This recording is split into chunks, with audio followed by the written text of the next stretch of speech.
You're watching Drevonia Gaming. Enjoy the video. Hey guys, Nary here from Drevonia Gaming. If you know me on Twitter, the Gaming Dragon. Today I'm coming back at you another Let's Play episode of Soulcreek. So guys, let's go ahead and jump right back into it. I just had my coffee. I'm feeling a bit more awake now, so let's go ahead, just jump right in. Alarm chain, you are up, and let's go. Alright. Alright. I cut it off, but where would I go? I still have no explanation for myself, nor the AI trapped in my head. Like it or not, I'm stuck here, begrudgingly, and I go inside with Drevonia. It's an impressive building, well decorated and expertly furnished. Tables and benches are scattered about in rows. Its pleasant warmth washes over me. I'm quickly drawn to the lit fire trench running down the hall's center. A larger throne-like seat presides at the far end. I assume it's where Drevonia sits when she holds audiences with her people. Take a minute to warm up. Thanks. I'm still not used to this cold. You'll adapt. It must be hard without fur. I put my hands gingerly against the flames and look around. There are more tribeswomen in here, eating and chatting quietly. I noticed one older male here, too. A coyote? Aside from Loken, I think he's the first man I've ever seen. The first man I've seen, not ever seen. That's Jax. Huh? The old-timer, Jax. He retired from his mating trip a long time ago. I feel my cheeks flush. Oh yeah, Taki told me about the thing with men being rare. The affliction. I didn't realize how bad it was. Drevonia sighs heavily. It's getting worse, too. Nobody knows what caused it. Not the Automonks, not the Black Runners, nobody. Makes sense. Nobody knows anything. Did humans partake in the indulgence? I wince. I don't remember. I'm pretty sure we didn't have anything like that. I see. Well, the indulgence is traditional. Historical, even. In light of the affliction, it's both a reason to let loose and keep our numbers up when needed. Fertile males are becoming too few. So we do what we must. We drink and we fuck, loudly and happily. It's the only cause of celebration most of the clans have. Imagine that, sex being just as much of a duty as it is a pleasure. You know... Me, at the indulgence? Not this year. I'd rather keep my eyes sharp that night. Things can get wild. I go quiet, my forlorn gaze lazily going back to the fire. You're not expected to take part. If that's what you're embarrassed about, everyone has a choice. I blink at her. I'm not embarrassed.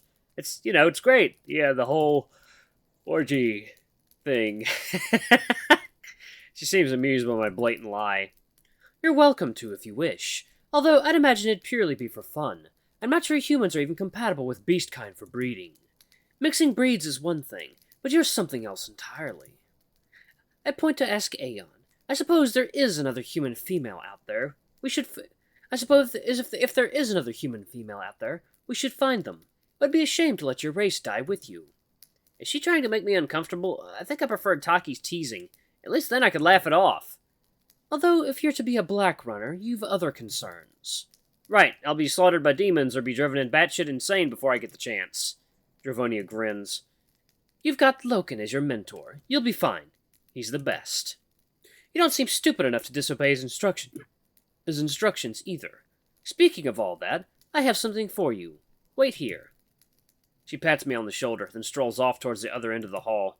I'm still not sure what to make of her. She's trying to be friendly, and I'll admit that I understand her motivation to lock me up a little more now, but I get the feeling she has an ulterior motive. Otherwise, I wouldn't be alive. With nothing else to do, I park my butt down on one of the nearby stools to keep myself close to the fire. A polite and conscious quiet hangs over the general hum of the hall. I'm extremely out of place here. These people gawk at me like an animal on display. How am I supposed to blend in with this lot? My eyes catch on to some of the smaller tables to my left. A group of children are sat in a circle with parchment and a charcoal drawing. I'm surprised I hadn't noticed them until now. There are 6 of them, of varying species. They're looking at me, but nervously turn away when they see me make eye contact. I'll accept one, the youngest, a boy. The only boy. He's a white-furred tiger with black stripes. He has huge green eyes that are locked onto mine, wide with childish wonder, his mouth slightly agape in awe.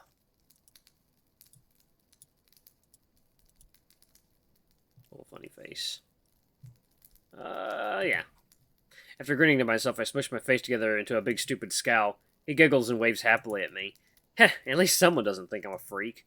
Drevonia stomps back over to me. I go to stand, but she pushes me back down. Don't get up. Here.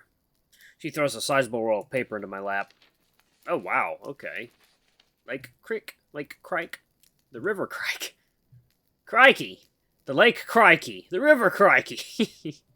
Riptide Clan. Estelou, is that what it's called? Okay, Estelia. Razorback Clan. The Spine. Okay. Bleakstone, Draconi Clan, the Great Barrier, Soulcreek. Huh! Okay, I guess that's where we're going to be going in the game. Windchill Clan, the Devil's Crag, the something Glacier, the Black Glacier. New Bridge City. Okay. What is this? This is a map of Eulalia, the province we live. Loken made this map. I'd imagine he'd want you to have it. I spread the map out before me. It's quite crudely drawn, but I'm able to get a rough idea of what I'm looking at. This is not crudely drawn. This is really fucking detailed. Eulalia, huh? How big is it? Smaller than you'd imagine. It takes just over 2 days to cross the entire province. Those darker areas are the black zones. Wow, that is a lot of black zones. Wait, those are the black zones? They're huge! Eulalia's totally surrounded by them. Yes, but you'll find them thinner here than elsewhere. So, whereabouts are we right now? Here. West of the Great Barrier, where the Autumn Monks are found. That's Bleakstone, a sector of Zephyr Ruins. It's where Loken has run now. It isn't too far. There's still good salvage in that area. Will he be okay there? He's the best. He'll be fine. This is the Spine. It's a corridor of treacherous mountains, and the only safe way in and out of Eulalia. Eulalia. That's how you say it. Okay. And these are all their clans? Only the sedentary ones, yes. There are 4 larger clans that settled in Eulalia permanently, but many dozens of nomadic clans come and go. I recognize the Windchill clan. That's where Loken's visitors this morning came from. These marks inside the Black Zones are the largest of the Zephyr Ruins. They're the best places for black runners to go looking for salvage. My eyes wander over the Black Zones, a knot of anxiety forming in my gut as I see the extent of them. Hey, that's Devil's Crag! Loken said he found me there! Indeed, it is the most dangerous place in Eulalia, supposedly, but full of old technology. Any black runner foolhardy enough to run there always returns with hefty bounties. I wonder if that's where I used to live. How many black runners are there in Eulalia? These days, not many. Most aren't attached to clans. They sell their skills out in exchange for supplies or accommodation. A real waste of talent. A black runner's place should be with their clan. The Riptide clan here has 4 black runners attached to them. 4? But you only have 1!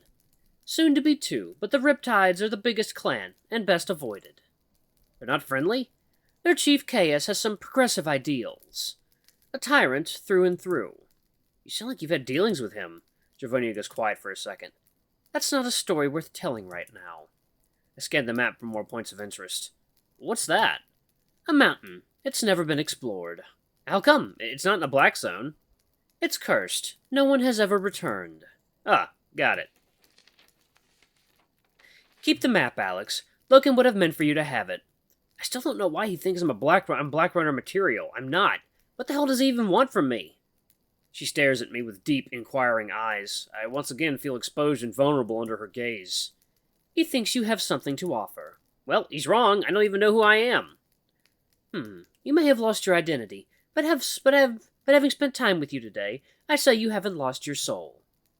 Aeon will give us some answers, and after that you'll pick a new path, and let it fall into place. She gets up to her feet. You can find your way back to Loken's lodge alone, I presume. I blink at her, surprised. You trust me enough to go alone? I'll admit you don't seem dangerous, so I'm trusting Loken's intuition. Besides, you're far too small to be a threat. I scowl. Yeah, thanks, I know the way back, I think. Good. Then she hesitates. Her brow flickers at me. I catch a subtle weighing of judgment behind her eyes and frown uneasily. What? You should go and explore the village for a while. By myself? Walking back by the lodge by myself is one thing, but this? Yes. Get familiar with the women of the Draconi. They think I'm a freak! They know what you are. You don't need to explain yourself to anyone. I gawp at her. One morning together and you trust me enough to go gallivanting around your village? I didn't realize I was that charming. She snorts at me. Don't flatter yourself. If Loken wants you as his acolyte, then I expect you to walk among us. That means being seen and treated as a Draconi. So, go. Be seen. Her logic doesn't add up. I'm immediately suspicious. Why am I still alive? Drevonia scowls. I'm sorry. Why am I alive? Your predecessor would have killed me on the spot, but you didn't. How many times do you need to hear it? Loken invoked his right, and he believes... No, you wanted to keep me around before that. You wanted me alive. Why? She glares at me for a moment, then smirks. Sharp little thing, aren't you? I shrug. I have my reasons for keeping you. They're not your concern. I'm pretty sure they are. Your only concern right now is to acclimatize yourself to Alayla. You won't manage that sitting on your ass. Go. Take advantage of my trust and be someone, Alex. With a final pointed look, she turns her back to me and heads off down the hall. Almost immediately, someone else grabbed her attention. Just like that, I've been abandoned. I was right about her having an ulterior motive. The thought of wandering the village alone as I'm stalked by leering faces and distrusting glares is pretty unpleasant. I know I've got to get used to this place, but alone? Now? With a resigned sense of apprehensive dread, I get to my feet and meander to the exit. The morning sun has hidden behind a blanket of muggy cloud. Feeling the cold once again, I tuck my arms back into my hoodie pocket and look around me, shivering and wondering what to do. Someone once told me it's impossible to feel lost if you've got nowhere to go. Which is, of course, complete horseshit. I look to my left and spot a pair of tall feline women ogling me anxiously. They turn swiftly away and shuffle out of view. I'm starting to get used to people doing that. I'm totally alone here. Well, almost alone. Looks like it's just us, then. It's not so bad. I think the reactions are reasonable. But imagine if you were back in Zephyr time, surrounded by humans. Suddenly a beast thing like Loken shows up. You'd be cautious of him, too. I suppose. Drevonia is right. The more they see you, the less of a threat you'll seem. I don't have any real wish to explore, but I get the feeling Drevonia will reprimand me if I head straight back to Loken's lodge. With a brisk step, I amble back through the village. Here, I'm exposed to the daily hustle and bustle of the industrious Draconi clan. The streets are alive with activity. There are traders calling out their wares, builders maintaining the ramshackle huts, and farmers toiling in the fields. You wouldn't think there were any horrifying black suns or demons lurking in the mountains all around us. Everyone seems perfectly content. You know what's interesting? Listen to all the voices. How many dialects can you hear? It's so diverse. The different species, the different accents. I wonder how it got so varied. I suppose the Cascade would have covered the whole world. People must have migrated to safe spots like Alayla from all over the place. Do you think I'm really the last human? Without knowing what actually caused the Cascade, I couldn't say. I still can't believe the apocalypse just disappeared from all living memory. I don't want to remember. We're talking about a world-ending event. That kind of trauma could destroy generations of identity. If that were true, they'd hate Zephyr salvage. Instead, they'd think it's sacred. Why? It means something to them. Hope, maybe. Trauma can't erase a person completely. Just bury them. I grumble mournfully. How am I hearing all their accents through your translations? Do you really want me to lecture you about the sociolinguistics right now? I don't even know what that word means. Are you flexing your throbbing AI brain at me? Consider me aroused. I'll give you the puny human brain version then. It's magic. Woo! Alright, smartass. I at least have a physical brain. Sorry, Alex. Can't hear you over all the magic. Imagination. Wee! Oh my god. Man, when did he start getting so snarky? I continue to wander through the settlement until I'm back in the village square, the anxious tribeswomen distancing themselves like opposing magnets. Amidst the tempest of noise and activity, someone calls out to me. Excuse me? At first I didn't realize she's talking to me. The idea that one of the tribeswomen would actually want to talk to me is unexpected. Excuse me, human, sorry, I don't know your name. Startled, I spin around to see a woman approaching me with her hands clasped anxiously behind her back.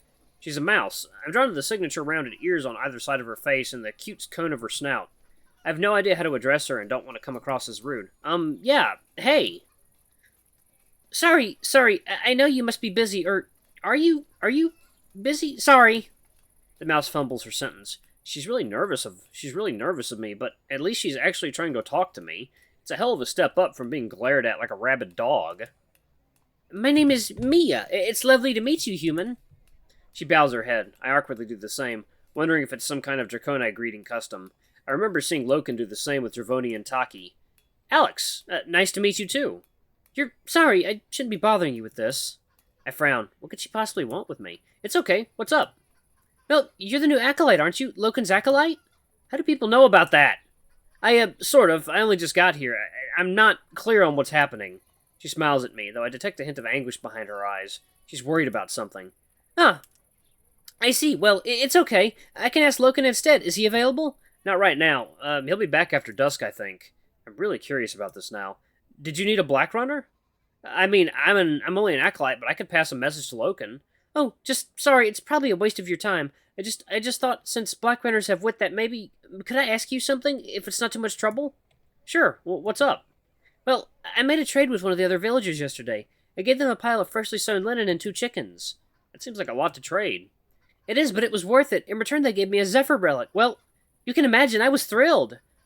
These people's reverence of salvage is really stupid. They said it was functional, only I can't figure out how to use it or what it is. I was a bit skeptical, but they assured me that Zephyr hunters use these to track game all the time. They said it would be easy to figure out. Do you have it with you? With a chirpy bounce, she withdraws something with her pockets and holds it out to me. I take it and have to hold back a baffled gawp at what I see. It's just a plastic casing of an old shotgun shell. Absolutely ancient and decayed beyond all use. I pluck the shell between my fingers and hold it in front of my face, squinting. I don't care how valuable these people think Zephyr salvage is. This is literal garbage. I'm just not sure how to use it. This isn't a Zephyr relic. It's trash. Trash? Yeah, sorry, it's just plastic. I mean, this is an old shotgun shell. She gives me a blank look. Ammunition for a weapon. More blank stares. I suppose it was used for hunting, but it's like having an arrow without a bow. It's so old it would never work, even with the right gun. She looks really dejected. She had to have been swindled. The seller told her it was functional technology. I'm actually annoyed on her behalf. This is exactly what Bite said could happen. These people have no idea what the value of this stuff really is. Who sold this to you? His name is Barrow. He buys a lot of Zephyr salvage from traveling black runners. Let's help her. What? How? Oh, we're doing a side quest. We'll go give Barrow a piece of our mind. Come on. Are you malfunctioning? This has nothing to do with us. We're Loken's acolyte. He helps people. We should too. This is like totally none of our business. It is our business. It's Black Runner business. Besides, the more we help people, the more they'll trust us. We can earn Loken and Drevonia's respect in one go. No way, he's crazy. This has nothing to do with me. I shouldn't get involved. I do feel sorry for her. She seems so friendly, just taken by the same stupid veneration of the Zephyr as everyone else. And hell, Bite makes a good point. Earning the respect of the Draconi clan is important. Hey, where does this Barrow guy live? I could talk to him about this. Her face lights up. He lives in the hut just opposite the hall, with the chimes and the skull on the door. You can't miss it. I suspect she was hoping I'd say that, going by the quick response she gives. Alright, mind if I take this? I'm gonna pause it right here. Looks like we're doing a side quest, guys. Alright, guys, thank you all so much for watching. Don't forget to like, comment, subscribe, ring that notification bell if it's super thanks right there. Don't forget, it always helps. Until the next video, I love you all. I'll see you next time. Bye-bye!